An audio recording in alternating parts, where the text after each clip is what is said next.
Welcome, everybody, to the Rad Life, the only talk radio show that takes you along with host and age explorer Rod Gantos on his continuing journey of discovery into life's challenges, opportunities, options, and all the latest and greatest things that come with getting older.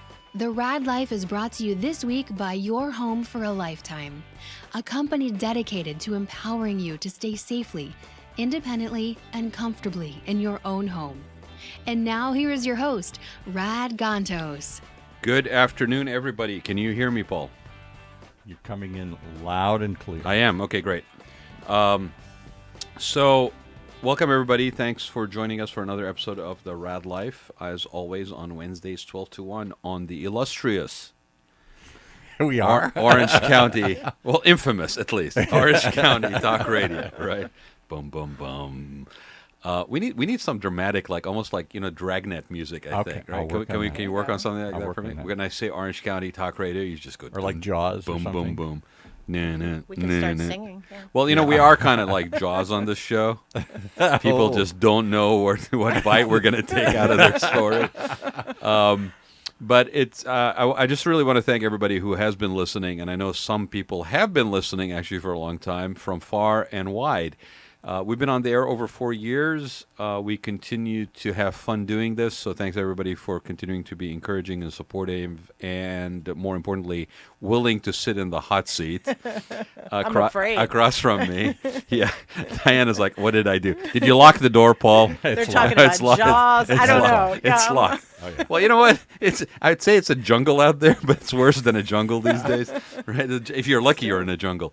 But, we always tackle different topics, and this was kind of interesting to me, and what kind of caught my attention, and we were just joking before going on the air that Diana, and I will not tell you what the number is, but Diana says, "Oh, so this is an aging show. I just had a birthday. So this must be why I got invited to be on the show." That's right. I just joined the 60 Club. Well, see, she outed herself. Happy birthday. I'm okay with that. You're okay with that? I'm okay with that. 60 is sexy. It's successful. 60 is All sexy kinda and good successful. stuff. She can come back. I like that. This. Yeah, I think we need to maybe cultivate a show under Golden Seal Productions. 60 is sexy. 60 is sexy and sexy. successful. I like love it. it. Maybe Yeah. maybe a show. We need to talk about a show maybe for you. I'm ready. On a I'm serious ready. note, it is interesting because we as baby boomers, A serious note, another S. one quick a rarity on this show.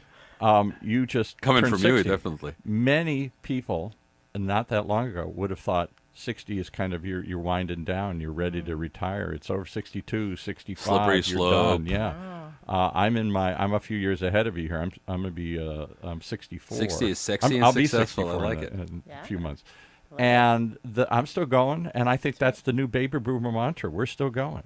Yeah, I think 60 is totally different than what your mom's 60 or your grandma's 60 Yeah. used to be. I think people are very involved in life and building businesses. More and more entrepreneurs, especially women, Right. are in the entrepreneur space. So I think it's really important that we honor the age, Well- and we're okay with that. It also brings a lot of wisdom and knowledge Right. and confidence. And we talk about it all the time. Like it's one of the most counterintuitive thing for me to ever see, where a company basically gets rid of people that are so like brain drain on purpose. It's like you're not losing these people. You're actually getting rid of these people that actually have a lot of knowledge that was in the best interest of your company, and you're basically operating on a preconditioned, almost knee-jerk response that because they have hit a certain number, they are now disposable and replaced by two people at the same price. That's right. Yeah. Well, that's why, because we get too expensive, too. In corporate America, as you're going up the ladder, wisdom you become costs too, money. Yeah, well, But that's it. but in the long run, it's also cost effective. Can I give you one I other agree, shocking thing for you to chew 100%. on here? Okay. I couldn't find it fast enough. Maybe I'll find it as we're talking here. But I saw an article in the Atlantic magazine, which I usually like. It's usually fairly progressive. I'm kind of an old hippie, kind of a liberal publication.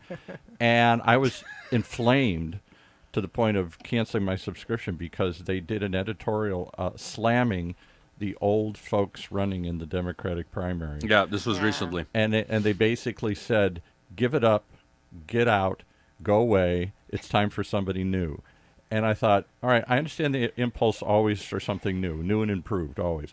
But this notion that you have nothing to give because you're Bernie or Warren or Biden and you're over 70 Right. is so offensive to me. And they basically said, literally, Bernie should go down and run like an echo tour down in Nicaragua. Biden should just show up at parades, and Warren should go back to teaching or something. Well, let's put it this It was very offensive, and it was all about we need somebody young, as if youth is always the answer. Well, I don't think youth necessarily means fresh outlook. I mean, I Right. think you can have a fresh outlook at Regardless 50, of what- 60, regardless of your 70. age. It doesn't Regardless of matter your what age. your Right. age. You Right. know, an idea, a good idea, well, or we a good talk look about we is talk about people reinventing themselves all the time, tons. right? Yeah. And so, with that being said, let's go down memory lane. Okay. Okay, Yeah. you have been involved in quite a bit, Yes. and you have reinvented yourself a number of times. A number of times. Right, and Yeah. Paul is basically destroying the studio over there for anybody who just heard that clunking sound.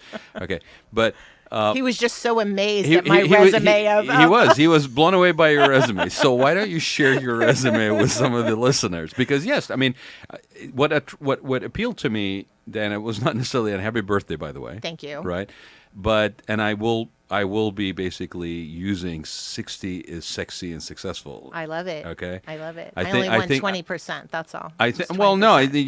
you're going to need more than 20% because you're going to be sitting in the chair doing what I'm doing for that show. I'm ready. For I'm that ready. show. Yeah, I think there may be grounds for that. Actually, we'll Okay. talk later. But I really was intrigued by the fact that you are absolutely a personification of what we talk about. That somebody basically is not necessarily, kind of running one career path.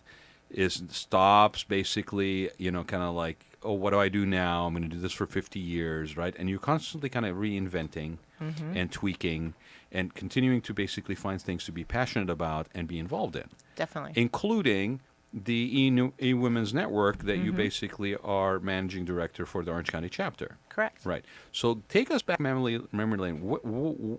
As far back as you want Well, to go. we've got like 60 years to go back. I mean, where do you want me to start? But Cliff Notes version. Cliff Notes. Okay. But no, I think it's really part of that story. It's important because I think there is a connectivity, and then with not only the eWomen's Network, but what you're doing now with your company and give With people the Excel. name with Excel, is there's sort of a little bit of a circle, Definitely. right? I've come like full circle, Full actually. circle, right? Yeah. So let's talk about the beginning, Okay. and then bring us all around. All right. Well, just really brief. On the beginning sides, I never went to college. I went to work, Mm-hmm. and I managed jewelry stores for a number of years Okay. before I got into corporate America. Why jewelry stores? It was the job that I had while I was going through school, and then they gave me the opportunity to manage the stores. Okay. They gave me a store in Texas. They moved me to Texas from Pennsylvania, and How old were you? I was just out of high school, so I was 20 years old. Wow, so that's like a total cultural change. Yeah, I went Pennsylvania to from Texas. from Pennsylvania to Texas, but it was going into something similar to Yeah. what I was doing, so I Yeah. was very happy. I became a troubleshooter for them, so I'd go into stores that were not doing so well Yeah, and Paul build is a them up. troublemaker for us. Same That's kind my of role, thing. yeah. Only it makes millions of dollars, right? Yeah, he doesn't get paid for it. He just does it for the love of it. So I did that for a number of years, and then my introduction to corporate America was actually when I had moved to California. One of my very best friends had brought me to. I had brought her to Texas when I moved to Texas. I brought her from Pennsylvania to Texas, and then she brought me from Texas to California how with funny. her job. So I came to California and started my corporate career with MCI Telecom, and started in sales. And, first time really knocking on doors, doing B2B type sales. And built myself up from a sales executive and went up the ladder to national accounts, and then got involved in training and sales development because I was having such success in national accounts. They said, what are you Come doing? teach and people how to come do and it. you teach people how to do what you do. Right. And got involved in the training aspect of it to where I was running the training organization for MCI. And when they got purchased by WorldCom, my job no longer existed. So they walked me out that day with my little box and everything because, it's regulated. So you had to, the police came and Make sure walked you that out. you're Yeah, leaving the didn't premises. Take anything with you, Yep. right? But the good news was I had been there for 13 years, and had really done well. And of course, they treated me wonderful too. I got my, my golden umbrella and Sure. walked away with a really nice package. And I was out of work for one whole week. I had decided at that point I was going to start my own consulting company and start training and doing what I had done for them for other companies. Did you have a sense that it was coming, given the fact that there was a buyout? It was in the air, but we didn't know how deep it would go. Oh, the cuts. Yeah. So, but they came in and pretty much took all upper level management, C-space duplication away. of roles, yeah. Yeah, and Yeah. just brought in all their own people, Yeah. which it was kind of inevitable that it was going to happen. Even if it didn't happen then, it was Right. going to happen in the real near future. So I actually was out of work for, like I said, a week. I had decided to open up my own consulting and training company. And it was a very interesting story. I had a home in Las Vegas, and I had gone back. I got laid off that Thursday. Friday, I had plans to go to Vegas because my renter had left my home, and we were re-renting it. And so I'm waiting for the management company to arrive. I'm in Vegas on Friday, and I get a knock on the door. And this is a true opportunity knocks on your door. Funny. Okay? And in front of me is this woman who is Deborah Whittington, who is Gary Whittington, an old VP's wife, who had dropped me off one day when I was flying into Vegas to my home. That was the only time she had ever been there. She remembered where I lived. And she came, knocked on my door, and she said, "My husband is looking for you. He wants to see if you..." She goes, "I'm so glad you still live here." And I said, "I don't. I haven't lived just here happened to have been in here." 6 years." Wow. And she said, "Well, I'm so glad." I told him, "I'm just going to swing by and see if she's there." Now, I was there one day. She goes, "My husband is in the UK. He's just met up with a marketeer who's getting ready to break up the telephone company in Ireland. And he was wondering if you could take some time off and, use your vacation, come down and help him train some of these people." And I said, "You never guess what happened?" And she goes, "Well, what are you going to do?" And I said, "I'm going to start my own consulting and training company." And he said, "Great, I'll be your first client." That's amazing. And it took me, within a week, I was in Ireland for a 30-day contract, came back home, and within another 2 weeks, they called me and offered me a 3-year deal to come down and contract and build a training center and help them do everything they needed to do to get them ready for a buyout, which happened with Lucent Technologies. This is amazing. So, That's amazing. Yeah. I mean, that's really amazing, right? I mean, Yeah. just sometimes just being open to what's going on. Yeah. But Wow. I think, too, it's also about, and I tell this to people all the time, they say, "Wow, that was really lucky that happened." I said, it was the situation that I was happened to be there and everything. Yes, I think that was just kismet, right? But the fact that I was made that offer was based on my previous performance. Absolutely. It's based on what you put in and what you've done. Oh, And absolutely. what you've accomplished. No, absolutely. Right. So, so I tell people all the time, the shortcut is really hard work. You just got to work really hard and do the things you need to do. Right. Right. So fast forward, I went to Ireland for 3 years. I was a director of training for them as a contractor. They treated me amazing. And again, I got bought out because they got bought out with Lucent Technologies. yeah. So I came back to the States in 2000 and got married. And started doing training and sales development locally, and that took me across the U.S. mostly. What kind of industries or clients? Everything from I worked with textile industries, manufacturing, distribution companies, financial institutions, anyone that had sales teams, anyone that was looking for either performance management, getting their sales teams in sync, that they were actually having these sales come to fruition. A lot of people were doing a lot of activities and weren't seeing a lot of productivity. I'm your girl. And are we talking about small, medium, large companies? I would say when I came back to the States, probably I would say medium to large, maybe like $5 million, $10 million So some that are also going through an expansion. Yes. And adding on, going through needing to transitions. synchronize. Yeah, or sometimes it's just people have grown so quickly, so fast, Yeah. and now they need to put things into place. Right. Different dynamics, different Yeah. requirements. Yeah, Right. so different type of curriculums and training needed. So I did that for a little while, and what was happening, I had gotten married, and my husband said, like, you're traveling a lot. I just got married, wanted me to stay home a little bit Yeah, more, yeah. but at least be in the vicinity, Yeah, right? yeah. I mean, we were still chasing each other around, so Well, you're the person that got laid off and basically took off to basically take care of the house in Vegas. So I would venture a guess. I may be taking, going out on a limb here. well, we weren't that- married then. We No, weren't no, married then, I yeah. understand, but that you don't really sit still much. No, okay, so first of all, I'm a Gemini, right? Because Okay. and then secondly, I kind of thrive on chaos. I like a lot of things on my plate. If I don't have a lot of things on my plate, I get bored very easily. So I need to always have Aquarian, stuff going on. on the cusp of Capricorn, same thing. Yeah, Same type yeah. of thing. See, I love that though, because I love to be busy. Right. As long as it's good busy. Yeah. As long as it's things that Intrigue either you, interest you, interest engage me, you. that yeah. I have like a passion for. Yeah, yeah. So anyway, my husband said, you got to figure something else out. So I said, all right, I'm going to take local. Yeah, hopefully I intrigue you that you have a passion for, and basically enough for you to stop traveling for a That's little it. bit. Well, I did have a passion for him. I still do. So I told him, I said, all right, let me see what I can do. So it was very interesting. I was talking to my jeweler because I was getting ready to buy my husband a watch. And he said to me, what do you want to do? And he goes, why don't you come help me? I was like, I don't want to get back in the retail, And he goes, why don't you open your own jewelry thing? You could hire a little college girl. You could do like a little silver shop, and then you could still do the consulting on the side. And I was like, that's not a bad idea. Diana, I'm seeing a pattern. I'm going to go take care of the house in Vegas, and then I end up basically in Ireland for 3 years. I'm going to go buy a watch for my husband, and I end up with a friggin' jewelry store. I mean, I'm just seeing a little know. bit of a pattern, right? So Things now just she's sort going of to do a happen. podcast. No, I- That's you- right. I'm you- here you- talking with Rad. Now I'm going to you- get my own you- radio yeah, show. Yeah, you left the room. We're already inking the deal. Don't worry about it.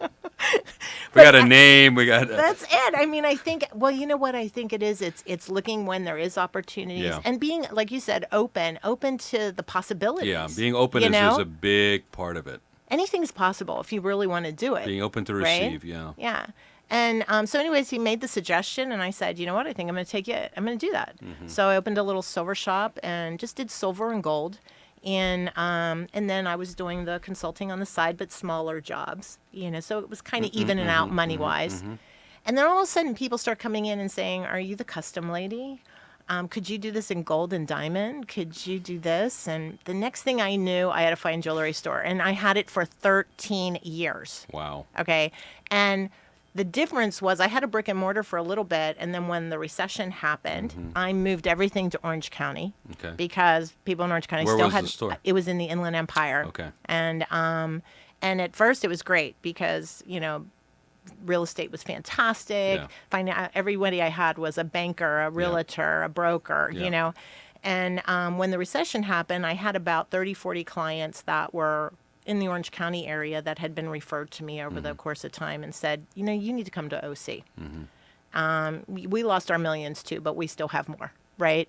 And we'll help you. Because I said to him, if I come down there, I can't live on 40 people. So Yeah. you guys got to help me. Yeah.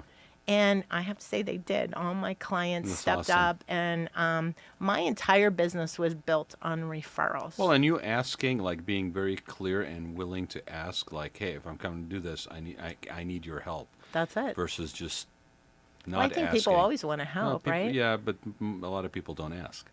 Well, that's the thing, and that's actually I think a problem for a lot of people in everything that they do. That sometimes you have to ask for the help. Absolutely. And sometimes you have to say, "This is what I need." Whether you're talking about a relationship. Yeah, with, people are not mind readers. No, you have Yep. to let people know what you want so that they can help support you. Because most of the time, if there's someone that believes in you, they want to support you. Right. But they just don't know how, and they need you to tell them. Exactly. Yeah. And so I built the jewelry business really based on referrals. I went from a brick and mortar to an actual private showroom. So it gave a different type of experience. Exclusivity, yeah. Yeah, exclusivity. It gave a secured environment. It gave them a very unique one-on-one. They'd come down, throw their purse down, grab a glass of champagne. They had the whole showroom to walk around in, and we got creative. And I have to say, it was one of, I loved doing that. I loved being in that. But what I loved was the people. I could have been selling anything. It doesn't have to be jewelry. It was about the interactions. The relationship. My husband used to say, he goes, they all bought the jewelry from you, and you did so well because not only did they get jewelry, but they got their business plans looked at, they got their resumes checked. They, I was always still in that training, supportive mode. For you, it was relational. It is relational versus transactional. Definitely. Yeah. Definitely, 100%. Yeah, absolutely. Yeah, it's not about transaction; it's about interaction. Well, that's also why you have always been like where you excelled in sales, and then you basically excelled in training and conveying that to people. I mean, that is something that a lot of people miss in the pursuit of the transaction. You forget that at the end of the day, it's relational. All relation. When I decided to close the jewelry company. I actually ran it by my clients for a year, and I actually brought them over to the Center Club here where I'm a member, and I said, I'm not going to be in the shop today. You want to meet me at my club? And I would do an interaction or a transaction with them there, and I said, if I'm thinking about closing my shop, would it be okay? Like, would you be okay with meeting here? And they're like, we'd meet you in a gas station. We don't care, as long as you take care of us. Right. And so I started to make that move, and then that's when I decided that when I made that move, that's when I had the opportunity with eWomen Network. I was a member, and they contacted me and said, "Would you like to run the Orange County chapter?" So give people a little bit, Diana, about the eWomen Network, as just because it's a national organization. It is a national organization. So give people a little bit about the mission and so forth. Yeah. Well, it's all about women helping women. eWomen Network was established in 2000 by Sandra Yancey. She's our founder out of Dallas. And, she really founded it because she was looking for networking for women entrepreneurs because she was a woman entrepreneur herself and wasn't finding what she needed. So she developed the system, and it is a system. It's really a success system that they've put together where we have so many resources available to that woman entrepreneur. But more than anything is that we have a mission of 1 million women earning $1 million. So that's our goal as an organization, our overall mission. But we have a set of core values that I think are really integral to who we are, which are things like lifting as we climb, give first, share always, teamwork that makes the dream work, right? Those types of core values of that you're not alone, that you're in an inclusive community, that that is really there to support you, that we are all your cheerleaders, we're your promoters, we're the ones that are your believers, your doers, that are going to be there to help you grow. It's interesting, the timing on this. When you're saying this is an organization that was established in 2002. 2000. Sorry, 2000. It's interesting because you would think that, that's recent history. Right, and yet in that period of the last 20 years, or even more so in an escalated version, even maybe the last 10 years, 8 years, there's been a growth in women-to-women organizations across all industries. I see it in the spa industry, and it's fascinating to me that was not already in place. Yeah. Right. Yeah. And it's amazing how we are now almost to the point where there's so much that you almost need to look carefully at something that has substance. Definitely. Versus just very much like it's a washing of, well, this is what our focus is. But I agree. And what you're talking about, and maybe let's give the listeners the website. Yes, it's eWomenNetwork.com. Okay. That's our main website. You can go in there. We have over 118 chapters throughout North America and Canada. We just opened Australia. You can also, check us out at eWomen Network OC, Orange County. and look at our individual chapter. But the cool thing is when you become a member of eWomen Network, you're not just a member of a chapter. So unlike a lot of... Member of the network. You're a member of the whole network. Yeah. So once you join, you can go to any chapter anywhere. The other piece of the pie with eWomen Network is we're not exclusive as far as like industry specific, where there's only one financial planner or one real estate broker or one coach, life coach. It's like some of the networking groups that are on there. Yeah, I mean, I think there's nothing wrong with that. There's a rationale and a logic, but yeah. Well, here's my thought is, okay, if I'm in a room and you're the only realtor that I have to deal with, and I'm supposed to give a lead to you, okay, unless I feel comfortable with you. Well, there's that relationship again, Yeah, right? yeah. I'm not going to give you that lead, right? And if if it's all about just lead exchange, to me, that's not networking. Networking is really building an effective relationship. So I know exactly who you are and what you do. Yeah. And so then you're the first person that's top of mind when I hear somebody that wants your product or like service. when someone, like somebody basically makes a beeline to your door in Vegas and knocks on it. Yeah. I know, right? Right. I know. No, it's true. And I think to your point about, like not having only one person from a particular discipline inside the network only, it speaks to another differentiator, I think, that I'm glad to see more organization adapt to or adopt. But it is definitely something I've noticed as an offshoot from these women to women networks. Okay? The word collaboration and collaborative versus competition. Definitely.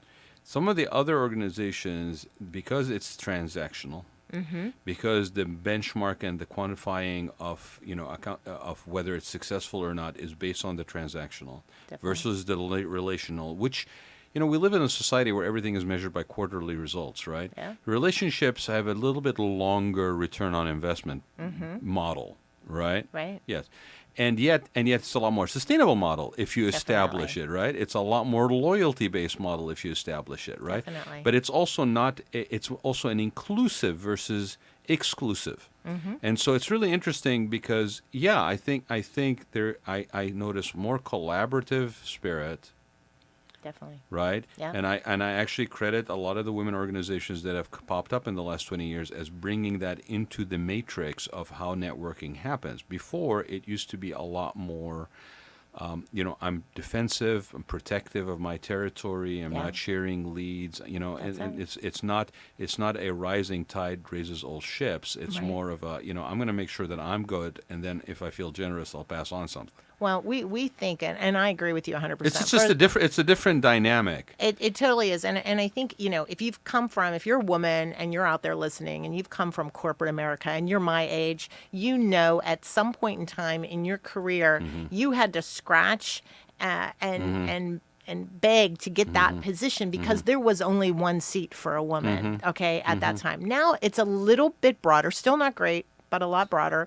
But what we do as entrepreneurs, now you're coming into this entrepreneurial arena and you are finding this more collaborative environment, but you're also finding women that are coming from a place of abundance, okay? And giving. That giving piece of it, if you hold everything so close to your chest, nobody really wins. Yeah, nobody really wins. Absolutely. And I think that's even like you could almost argue that is the better way, regardless of gender specifics. But 100%. But yeah, I mean, think about your own personal relationships. And the interesting thing is that I don't know whether it's the time that we are in. It's the sort of the difficulties we face with the down economy, the sort of uncertainty of the world that we're living in, right? The closeness of everything. And even I want to just preface that when we talk about relational versus transactional, we're not talking about 5,000 people on Facebook and God knows how many people on LinkedIn. That is connections. Those are contacts. Friends. Those are contacts. No, those are contacts. Yes. Those are not depth of connection. That's right. We're talking about relationship building. We're talking about investment of time, courageous interaction, honesty, openness, vulnerability. Ooh, there's another word that Big people one. run away from like a mile Like a the minute. plague, right? yeah. Right. Paul, are you still okay with vulnerability? Well, he's seen it. You've shown a lot of growth in 4 years. I used to say vulnerability, and the door would slam around here. I am just absorbing all this because we get so many people who come in here and say, women, all the issues we talked about, women don't get paid enough. Women are fighting for all one seat at the table and everything here. To hear somebody say, well, we're embracing this, we're trying to help this and work this through. Because I hear this complaint all the time. Minorities used to, the only way the minorities, whether it was women or ethnic minorities, would get a seat at the table is you literally had to bring your own seat. Yep. And like elbow your way into to get a place at the table. It is different, but we're still struggling. And why? That's what I don't get, because I grew up, I'm a little older than everybody here. I'm in my mid-60s. And that's actually a very good question. I grew up in the era, we fought the battles in the 60s, we went through the 70s and the 80s, and all of a sudden, this is going to sound really stupid and I guess chauvinistic. I thought, okay, we'd been there and did that. We won that battle's over with, and then all of a sudden it reemerges in the Me Too movement. Yeah. Really? How many companies suddenly have to get re-educated that you don't do this So why stuff? do you think? I mean, I think it's different. I think the struggle is different. I is, think too. there's even probably a little bit from an outsider, obviously looking in. It almost seems like there's more evaluation and soul searching, even within the women's movement and the women, business ownership. Where what does it mean? Like almost a redefinition of that persona and role. But why is it that we still have this discrepancy, which is really ridiculous? Well, I think that's an excellent question. I don't know that I have the answer, but I think if you look at everything, look at racism, thought we had that kind of figured out, right? Late 60s, 70s, we thought we had that down, right? Not so much. Still here. Well, there's Still the poster right? child right there who tells you that basically I went to hash bashes and I, protested against this and I lifted the banner against right. that and Yeah. And there's still, and I think the pendulum keeps stop? swinging back and forth. Did we stop that energy and fight and got distracted by things like yuppies and suburbia and having families? Could be, or I think once something's out there, sometimes people think that that's kind of, it's out there. Yeah. People know now, so people will change and people will do certain things, and maybe there's I can go on and do something else. Some now. little changes, but then it's never. I don't think it's ever going to go away. No, that's human nature, right? But I think that. As a woman, my feeling is that if I know that this is the situation, there's a plus to that too. If I know that this is a situation, I know better ways that I can handle it or choices that I can make. And I wouldn't make the same choices now that I maybe made when I was in my 20s, Well, there's definitely, it seems to me, I mean, correct me if I'm wrong, but it seems to me that there is a much more sense of empowerment and confidence in that empowerment that's just a little bit more across the board, and it's not even age specific. I think where you see a lot of people that are minorities or women that are basically getting a little bit more comfortable with their voice, to where it's not I'm standing on a soapbox and projecting. It's actually part of daily living, part of how I express myself, part of how I put myself out there. Basically, if they're a businesswoman or in social settings or whatever. It's just a different energy, it almost seems. Well, it is different. And I think, too, a lot of it has to do with the media and social media and the fact of we have internet and that everything is seen in immediately as it happens. Right. It also gives you the opportunity to build those communities, find other people that think the way that you do and build that. And that can be for good and that can be for bad. Absolutely. Sometimes it's too much echo chamber. Yeah. But, I mean, I think there's some power to that where people start to feel like I'm not the only voice out there. So, that sense of belonging almost into a group. Point. Right. Yeah. I'm but not I think alone. But I think there's also bad to that. I mean, you look at people that, are shooting up schools and different things like that, and they're finding their people too. Yeah, everybody's finding their groups. Well, it just makes it easier for us to know where they are. So can I ask you a question? That's true. Outside of eWomen Network, Yes. And we've had a lot of other women in here. What's the organization for women business? NAVO. We've had a lot of people in here from that. Right. And periodically other groups come and go. Definitely. Are there more? Well, let me rephrase it. Is there a place where women can share their stories other than one-on-one networking groups? Is there a podcast?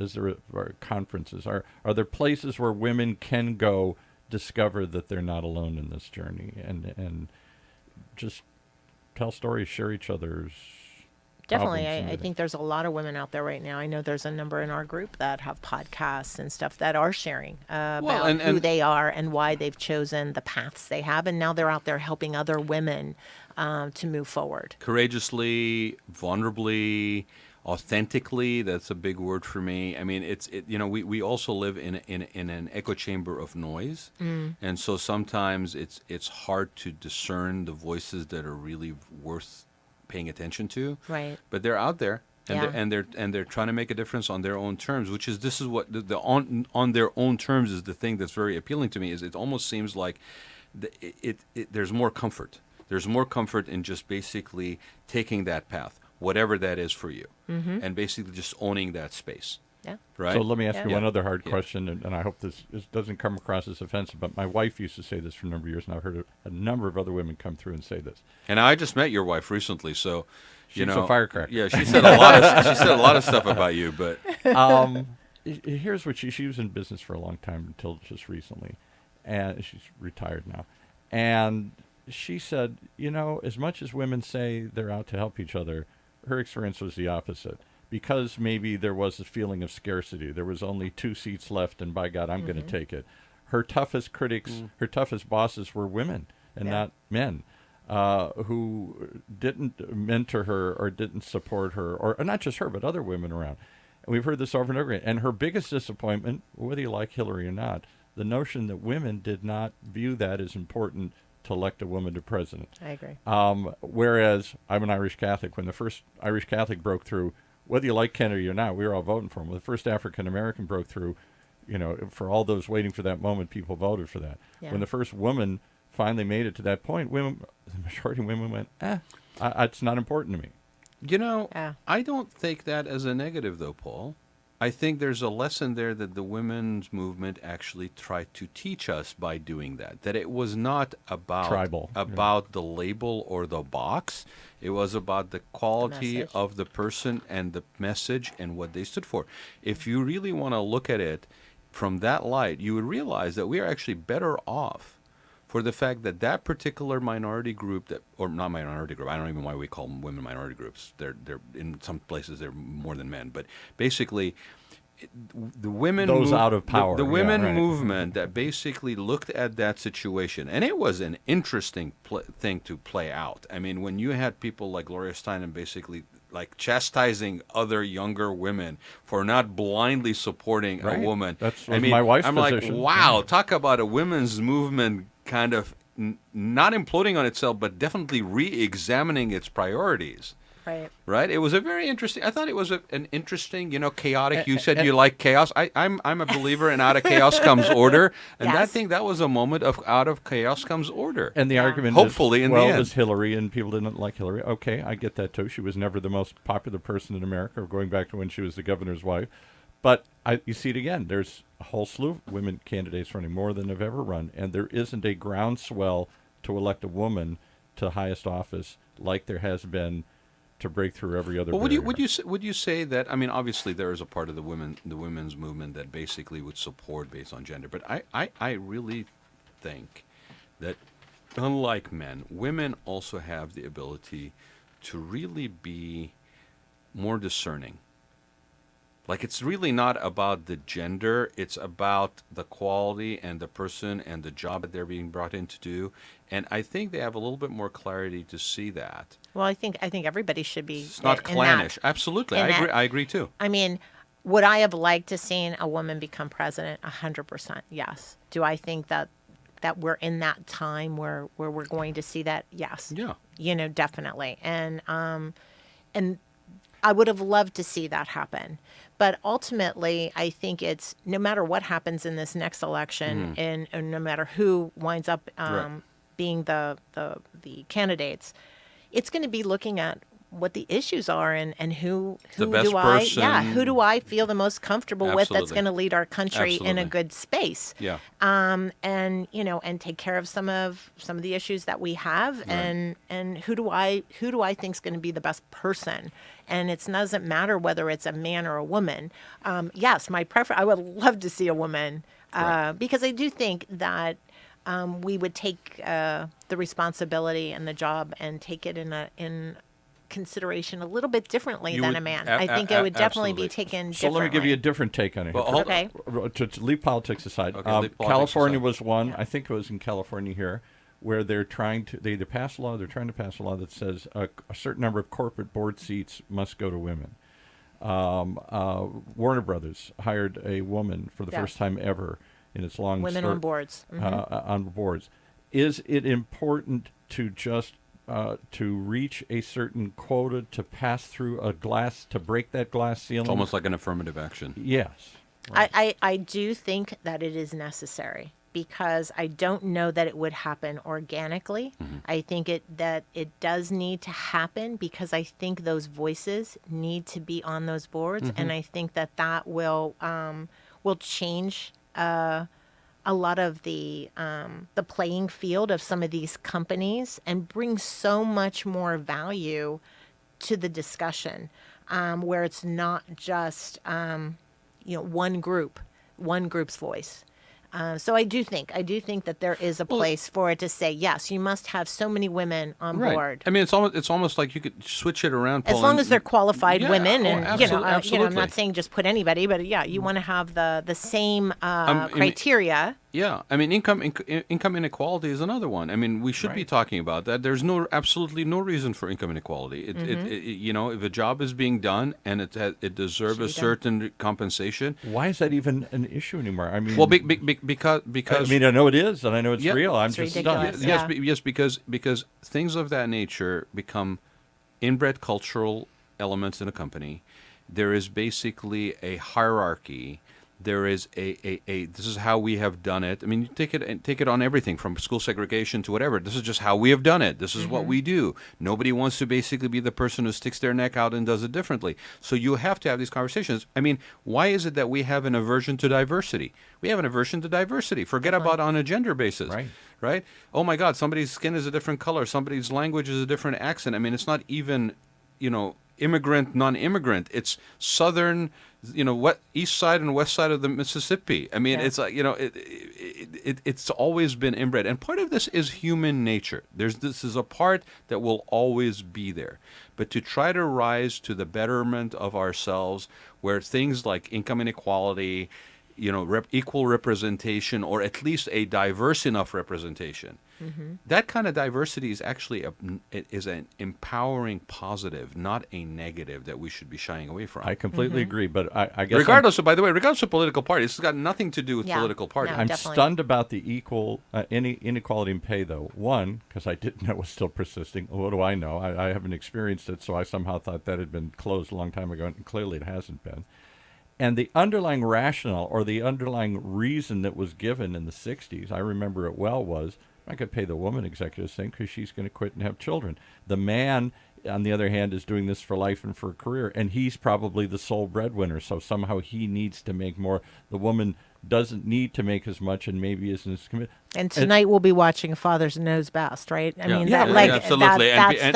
And couples will be sleeping in two separate beds, right? Yes. I mean, just me saying it out loud, everybody's laughing. And one is As wearing an ridiculous apron, this is, and right. the other one is basically, going to Medicine Avenue for a 2-martini So lunch. with the Yeah. absurdity of that Right, argument yeah, gone, yeah. what could be other than the just? But I think I just described the White House, actually, Yeah. right now. Oh wow! I don't disagree with that, but I guess I'm stunned that narrative can still that dog that it still still hunts, plays, as they right? say. Yeah, that it still plays. But I think too, and we talked about it earlier about asking, Yeah. right? There's a part Yes. too where, as a woman, if you are up for a particular position and you're in those levels within a company, you need to push the envelope. I mean, you need to be able to stand your ground and make sure that you are getting what it is that you deserve. And most of us, if you've been in corporate for a period of time, you know what those numbers are. You know who's getting paid what, and you can ask. Okay, There is and it's going to be a lot harder for absolutely. somebody to deny you Well, and explain it than for you to just take it. That's that empowered voice. Yes. Diana. That is the empowered voice. That is why everything from attitude and approaches have changed. If you're really paying attention to the nuances, it has changed. Totally. Dynamics have changed between minorities, between genders. They have changed. For those who are really wanting to embrace that higher level of operating, it has changed. There's a reason why The Marvelous Mrs. Maisel is basically, like a multi-time award-winning show, right? Definitely. Right. I mean, you don't know what I'm talking about. I think is it on Netflix? It's not on Netflix. It's on Prime, right? It's on It's Amazon on Prime. Prime, I think. It's on Amazon Prime. Prime? Okay, Yeah. either Netflix or Amazon Prime. Go check out that show because it's a reflection of somebody who is transitioning, literally from that poster child 50s woman to finding her own voice and basically owning it. As a stand-up comedian. Yeah, right? as a stand-up comedian, and so it really is an interesting time to be in. It's a very empowering time. I think if you're a guy and you're watching this happening, I get a lot of joy out of seeing this because it benefits all of us. Yes, definitely. Having that added voice, let me give added you- input, it benefits all of us. Let me give Yeah. you one last controversial thing that passed through here, and another thread I've seen pulled on Really quick, because I have I have another empowered woman that basically we're going to call and have her okay. basically showcase an event that she has planned at a center club. So one of the things, another area that women continue to be underrepresented is in politics. We had a representative from the National Republican Party, which particularly has a shortage of women candidates for a variety of reasons. And this was a woman who was tasked to go around the country and try and recruit women to specifically run for office as a Republican. And here was what she said. And I've had a lot of women kind of nod saying, yeah, there's some truth in this. She goes into a market and she said, we all both parties regularly try and find people to run. And so we go into a market, left or right, and we try and find the most, the wealthy, successful, powerful, influential people in the community. We call up some attorney and we say to him, we think you should run. And he says, yeah, I think I should. I never thought about it. She said, we go and find a woman in that same position, and she gives me 100 reasons why it's not now, can't do it, got to think about it. She said the women always hesitate and the men always immediately Maybe they're jump. just smarter. Could be. But so her argument was, for women to break through this barrier, it's kind of what you're saying. Take control. The opportunity is here. There are people out to support you. Emily's list on the other side, eagerly embrace women candidates, and yet they can't seem to recruit them to run. Because is it something inherent in women or inherent in hold on a women second. running Hold on. for office or something Diana, here? Go ahead and answer this because I don't.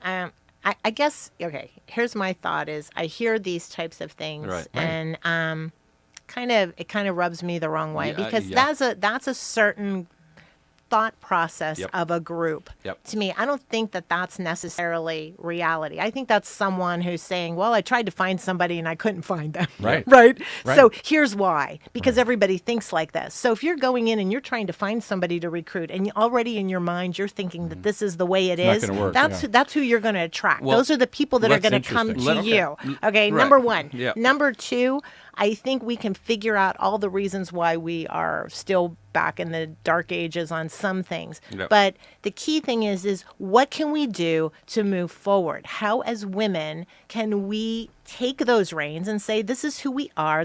We're standing in our power. These are the things we want. These are the things we ask. And if we start lining up some people who are willing to step into those shoes, then those other things are just going to go to waste. And those are going to be old wives' tales. Well, and here's the thing, Paul. Okay, if this was actually true versus convenient, excusing, right? Why does the Democratic Party have so many women in office that are basically? the other part is, nobody wants to deal with Trump and Well, be chastised for their life. What I'm saying is, if this was true, then it would be true across the board if it was gender-based. It's not. No. I mean, I don't want to go down the political path, but No. you know that. Well, and more women are running this cycle in the Democratic race for Definitely. president than ever. Well, but look at the incoming, class of Congress people. Yeah. Right in Washington, last election I think cycle, it was the right? highest number ever. Right. Of women. So that doesn't hold water, and it doesn't hold water at the city council level on both parties where there's nonpartisan situation.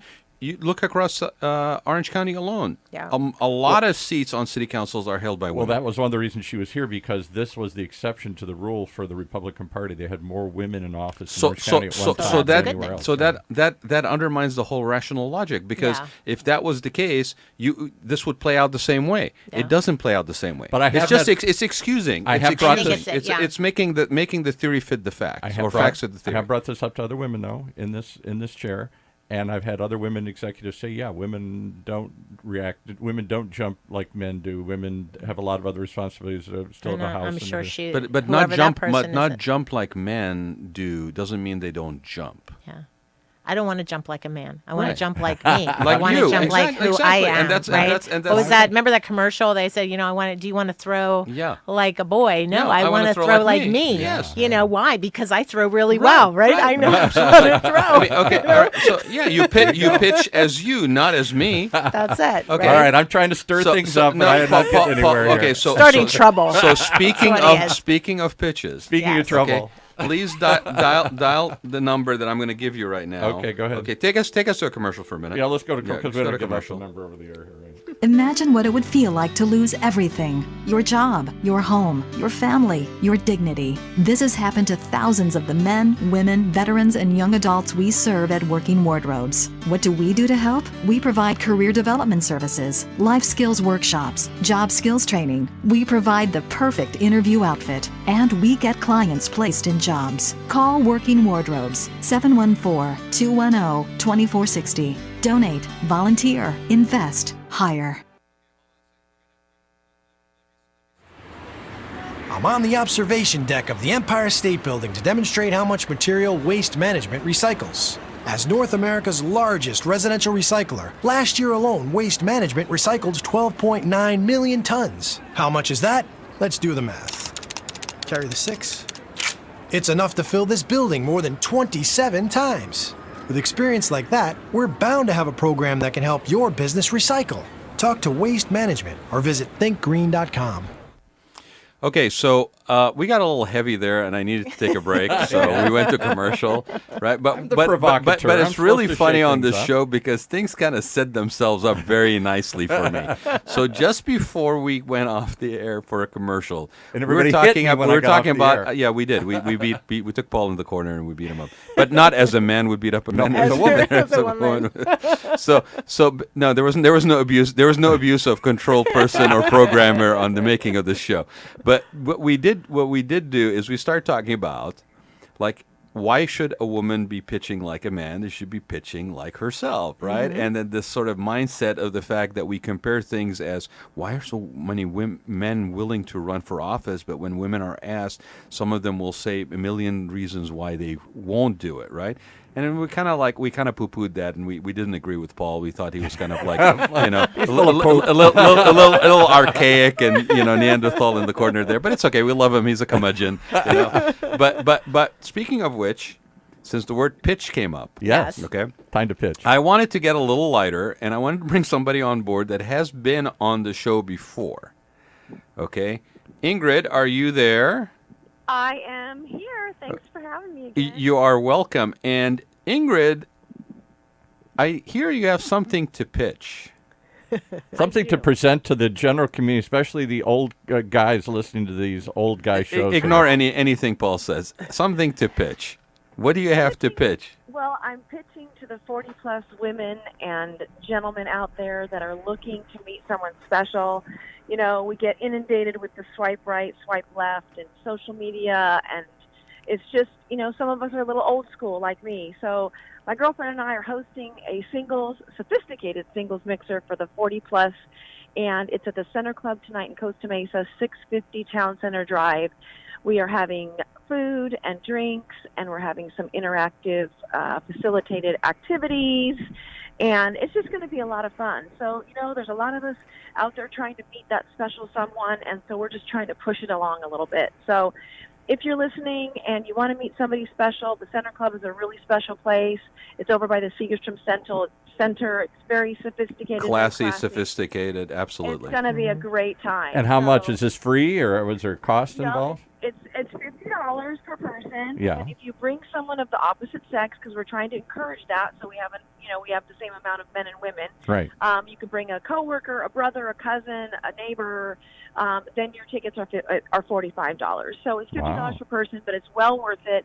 The food and drink there, the atmosphere, the fun, and the people. Why is it so hard to find people? I hear this. I've been last time I dated, Reagan was president, so I'm a little out of touch with this. But I will tell you that Tear down that wall, Paul. Exactly. But I hear this all the time in here. We did a show for a long time on here about how hard it is, not just for women, but for men and women to meet anymore. And yet there's a million apps, a million things online, and yet that seems to make it a million times more difficult. Ingrid? Yeah. Go ahead. Like I said, Is that true, and why? I'm just old school. I personally need to have a physical connection with somebody. I need to be able to look in somebody's eyes and see if there's anything physical. It's just hard when you're online dating because you don't know who's sitting behind the screen. Well, the picture could be a lie. Often is, Exactly. and the description. Yeah. Yes, I hear that a lot. And I guess, you know what it does? It just discourages people to go on dates. So they would rather not. And like I said, I'm old school, so I'd like to take it back to that and just have a physical connection, laugh with someone. And, and we have some interactive, well, just two, but we have two interactive games that we're going to be doing. Games. So you're not just standing around like you go to a bar. It's just kind of seeing if someone will come and hit on you or talk to you here or whatever. Yeah. Well, it encourages you to open up a little bit and say something besides hi, like how are you? Come here often, or what's your sign? But have you done these before? And is this the first one, or are there going to be more? This is our first one. And you know what? I'd love to be able to put these on. Like I said, there's so many men and women out there that are looking for, a connection. And record numbers. I'd like to be Cupid. I wouldn't mind that job so much. Okay. So Cupid, before you hang up, tell people again about the location and the time. Okay, it's the Center Club in Costa Mesa. The address is 650 Town Center Drive, and it starts at 6. It's going to go till about 8:30 or 9. And lots of fun.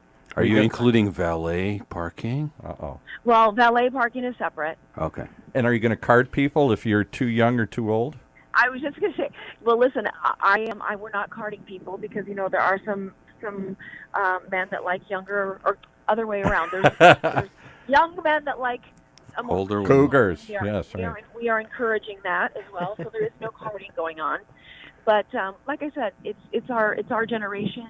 And I'm just trying to scoot it along a little bit. When is it too old to come? Can you come if you're 90? You can come if you're 100. Wow. Okay. If you can make it over there, you're fine. If you can make it over there, Gramps, you're good. We'll wheel you in, yeah. Yeah. Thanks for calling in. Take the side entrance. There's stairs on the main entrance. But Ingrid, thank you so much for calling. Yes, we hope to see everybody there. Right. Always, anytime. Thank you, my friend. Thanks so much. Enjoy yourselves tonight. All right, thanks so much. Bye-bye. Not to leave it on a fun. down note again here, but I just read a report, I think it was in Time or something like that, the record number of people, men and women, who are going to spend this last half of their life, this last quarter of their life. Not if they go to Ingrid's event tonight. No. That's right. Because of death, because of divorce, because of outliving spouses or whatever. And the problem was, they said in the article, is that as you get older, your social world shrinks. You're not working. You're more isolated, and your kids are, so you're not running into as many. When you're younger, you're interacting with people because of your kids, because of your job, because of your community. As you get older, those connections. But it's like, bringing this full circle, we talked about the fact that it's all about relationships. Right. Yeah. Right? And so, the convenience of dating sites, the convenience of swipe left, swipe right, whatever, the app-based kind of approach, it may be convenient, but you kind of get what you pay for. You kind of get return on what you put in, right? So, That's right. so some of the stuff that is the the tried and true older way of meeting requires your energy, requires your engagement, requires your open-mindedness. Right. Getting out of your whole little box. We keep telling Paul, get out of your box, but I'm physically in a box here. He's a physical. So can I ask? We'll leave it on an up note then. If that's true, how do women benefit through through your organization? Okay, so is it just an online forum and an online advice place, or it's create not real an connections? online. No, it's not an online connections. I mean, we do have our Sure. Facebook and our Resources social media and and- resources that way. But we meet once a month, the second Thursday of the month, at the Center Club Center here in Club. Costa Mesa. And that meeting is our accelerated networking event where we have speaker, we have luncheon, there's structured networking. So it's not just social networking. We're actually going to be asking you what you need. Tell us a little bit about your business. What are some of your challenges? What are you looking for? What do you need support on so that we know how we can help you? Right. And that's the goal, is to really help you move your business forward. I always used to say with networking, I don't care if anybody ever buys my products, or I don't care if you ever buy my product or service, but I want everybody to buy my products or service, right? So I want you to feel comfortable enough with me that we have a good relationship. You Right. know what I do, so that you can then promote me. If you're just going into a networking event and just handing out business cards and trying to sell everybody you're there, not engaging. well, and if you're trying to sell everybody there, eventually you have to get another room because you've hit everybody. Right. Right. Okay. So Right. now you need another Right. room Right. versus if you're building a relationship and utilizing everybody that these individuals know. So we do that the second Thursday of the month. And that's a great way for you to meet about 50 to 60 women entrepreneurs. How do people sign up for that if they're not a member of the club, or how do they find out about it? Let's give the website again. Yeah, they can go to www.ewomennetwork.com. You'll go to chapters. You'll pick Orange County chapter. And there will be all of our events that are happening. We also do a strategic roundtable the first Thursday of the month, which is a smaller group, but it's a strategy Any session. cost to membership? Yes, there's a cost to membership. It's $357, but you pay that one time. You never pay that again. It's not an annual thing that you pay. It's a one-time. A one-time fee, and then you pay $19.95 a month. That's your dues. That allows you to interact with the entire network. We have a speakers network, a podcasting network. If you want to write a book, if you are looking for video, there's so many resources, not only within the group, but within the network, that are available to you as an entrepreneur. And we also don't discriminate. We do have men in our eWomen chapter. We call them our emails. Wow. Okay. Emails. Yes. We Instead got of a few females, smart they're men. emails. Yes, Right. a few smart men who have joined us. But I think that that's the whole thing. Is it's a totally inclusive type of a network, and that you really feel like you belong. Yeah. And that you're there, and these are your core group. So that it's is about gonna help you. connections, not just about contacts. Totally. So totally. before we go off the air, let's just touch on the Orange County chapter. Okay. So give people a little bit of insight as far as so what are some of the industries that are represented, for example, my in your goodness. current membership? many How many roughly? Yeah, members right. do you have? I have 178 members in our group. We have ages. I think our youngest is 27 and our oldest is 82. So quite a vast That's an amazing age range, group. yeah. Majority of the women, I'd say, are in their 40s and 50s. Probably about 20% are in what I'd consider transition mode, where either they were in corporate America and now they're going to be an entrepreneur, or maybe they were a mom Kinda and now matches they're the age starting bracket that you're in, their yeah. business. And then probably about 50 to 55% are in growth mode. They've had their business for 5 years plus, and they're building. And then we have probably another 20% that are in scaling mode, or looking at exit plans, or even looking at retransitioning or reinventing and doing something What kind of else. industries? Everything from we have coaches, authors, chiropractors, dentists. We have attorneys. We have CPAs, financial planners, jewelers, travel agents. Marketing companies, website companies, Facebook gurus. I mean, it's across the board. And then we do have a few MLMs as well, but majority of the women, I would say, are small business owners, either brick and mortar That's a good yeah. sized chapter. Oh my God. It's and not because it's my chapter, but we have the most amazing chapter. I have the most amazing women. One of the other things that with eWomen, it's not just about what we offer our entrepreneurs, but we also have a give back. We have our eWomen Foundation, where every year we have a humanitarian of the year, which is a corporate thing that's chosen from corporate. But every year our chapter gives a $10,000 grant to a local nonprofit. And all year we work through raffles and different things where we collect money. And because of the generosity of my chapter and just the give back thought process of all the women there, we've been able to give a $10,000 grant every year for the last 8 years that our chapter has been in existence. Some of the recipients for those grants? We had Working Wardrobes was the last year. The year before that was Care Project. This year, our grant recipient is Wise Place. They're out of Irvine, and they are a transitional facility for homeless women who are now kind of finding their way, finding their feet, getting things back, getting their life back in order. That's So awesome. we're super excited. We're getting ready to have our conference in August in Dallas. It's going to be happening July 31st through August 3rd, where Wise Place will be honored and be given their $10,000 grant. So we're super excited. I see Paul signaling me. He's already given us a little extra time. But how do people get hold of you? They can contact me directly at Diana Sabatino at eWomenNetwork.com, or you can also call me on my cell, 909-489-3334. I do screen my calls, but definitely leave me a message if there's something that we can assist you with, if there's some help that I can give you.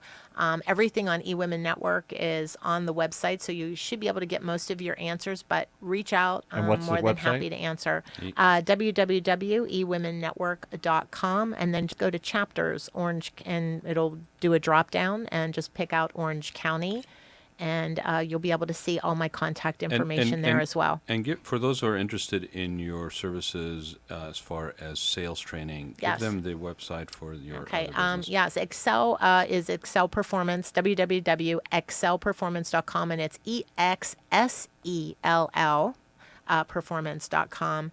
And basically, I work with coaches, consultants, individuals, small businesses, corporations, in taking a look at how we can move the dial, how we can actually increase the revenue so that they can become more successful.